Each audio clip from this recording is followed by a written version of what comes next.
नमस्कार दोस्तों। जय श्री कृष्ण, जय हिंद, जय श्री राम। तो स्वागत है एक बार फिर हमारे अपने मस्ती लव नॉलेज चैनल पर।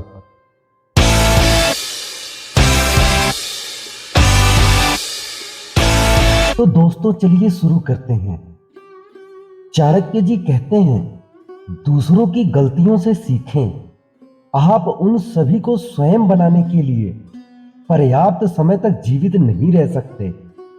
एक अकेला चंद्रमा अंधेरे को दूर करता है, जो कई तारे भी मिलकर नहीं कर सकते। चाणक्य जी लिखते हैं, व्यक्ति को अधिक ईमानदार नहीं होना चाहिए, क्योंकि सीधे पेड़ पहले काटे जाते हैं और ईमानदार लोगों पर पहले शिकंजा कसा जाता है। यदि पैर में मणि और सिर पर दर्पण रख दिया जाए तो भी मणि अपना मूल्य नहीं खोती है। चाणक्य जी कहते हैं, पुरुषों की तुलना में महिलाओं में भूख 2 गुनी, लज्जा 4 गुना, साहस 6 गुना और वासना 8 गुना होती है। संचित धन खर्च करने से बचता है, जैसे कि आने वाला ताजा पानी रुके हुए पानी को बाहर निकलने से बचाता है। दोस्तों चाणक्य जी कहते हैं, यह विचार छोड़ दो कि आसक्ति और प्रेम एक ही चीज है, वे शत्रु हैं। यह आसक्ति है जो सभी प्रेम को नष्ट कर देती है। असत्यता, उतावलापन, कपट, मूर्खता, लोभ, अस्वच्छता और क्रूरता स्त्री के 7 स्वाभाविक दोष होते हैं। चाणक्य जी लिखते हैं, इस पृथ्वी पर 3 रत्न हैं, अन्न, जल और प्रियवचन। मूर्ख लोग चट्टानों के टुकड़ों को रत्न समझते हैं। धन, मित्र, पत्नी और राज्य तो वापस मिल सकता है, लेकिन यह शरीर खो जाने पर फिर कभी नहीं मिल सकता। चाणक्य जी कहते हैं, बीमारी, दुर्भाग्य, अकाल और आक्रमण के समय जो कोई भी अपनी सहायता करता है, वही वास्तविक अर्थों में अपना सच्चा भाई है।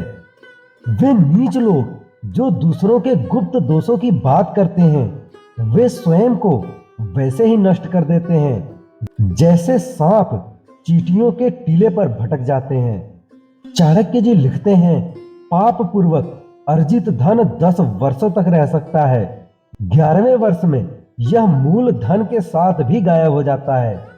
जिस प्रकार एक सूखा पेड़ आग लगाने पर पूरे जंगल को जला देता है, उसी प्रकार एक दुष्ट पुत्र पूरे परिवार को नष्ट कर देता है।